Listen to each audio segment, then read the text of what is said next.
Due to how rushed the first TimeSplitters was, not much really got cut from the game before its release.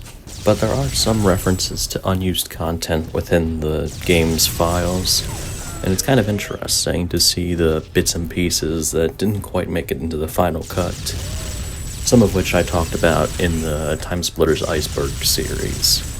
One example is the Blunderbuss ×2, the option to dual-wield Blunderbusses. You can actually see this in some of the early trailers for the game. It's unknown why this was cut.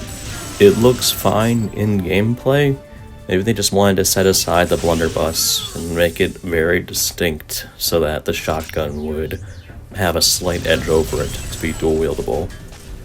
Another cut weapon, as far as I know this never shows up anywhere, is the Scifi grenade launcher. This is mentioned in the game files, right between the proximity mine and the Scifi sniper rifle. It's unknown what it would have looked like, how it would have functioned, anything of that sort. Presumably it might have been similar to the Scifi auto rifle's secondary fire, and that might have been why it was cut, because it would have been ultimately redundant with the Scifi auto rifle being both a grenade launcher and a regular rifle weapon. Regarding characters, there are a couple that are mentioned. One that also came up in the TimeSplitters Iceberg series is the BlueRobot character, the small floating robot who looks like he would have belonged at Spaceways. His name shows up in the game's files, and you can load him, though he doesn't really work well as a character. Another one shows up in name only.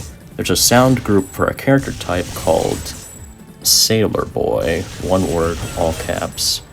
The M preceding the name makes it seem like it would have been like male Sailor Boy.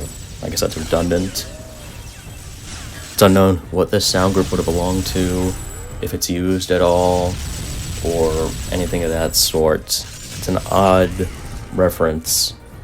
I'm guessing maybe they would have thought about maybe it would have fit with a docks setting, but ultimately nothing came of it. There, in addition to the cheats and the debug menu, there are references to an Invincible cheat that would have been unlockable alongside the other cheats. It's unknown if you can restore this. There is an option to enable Invincibility with the debug menu, but that seems to be a different listing than this Invincible cheat. This seems like something you would have enabled or disabled in the cheats menu, like infinite ammo or all enemies are ducks. Interestingly, I remember seeing claims for a button code that enabled Invincibility, but I never got that working. I'm guessing it was just an urban legend that someone wrote up way back when. The two unused vehicles are referred to as the Lorry and the Jeep in-game.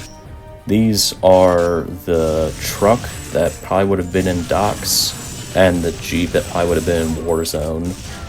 They also appear in the Homefront port, along with some other TimeSplitters 1 items, though I have trouble getting them to load, so I'm not sure if they actually work there. And lastly, speaking of the Homefront port of TimeSplitters 2, there's an unused type of mine that's included along with some of the TimeSplitters 1 weapon models. It's a disc-like blue and silver mine. It's unknown what it would have done if it was an earlier model for one of the regular mines, or if it would have served its own purpose. You can restore it with mods in the Homefront port and assign it to another mine slot or another weapon slot, but it's unclear what its name would have been or how it would have functioned in the first game. It's an interesting question, honestly. And those are the main cut items that I know within the first TimeSplitters game, not counting the cut test levels, of course, which I went over in a previous video, and also the two redundant TimeSplitter entries, which are just copies of the two existing TimeSplitters with no differences between them. But still, I love looking through unused content, and I thought it was really interesting to see all these different things that didn't quite make the cut of the final build of TimeSplitters. Thanks for watching, and I hope you found this interesting. Take care.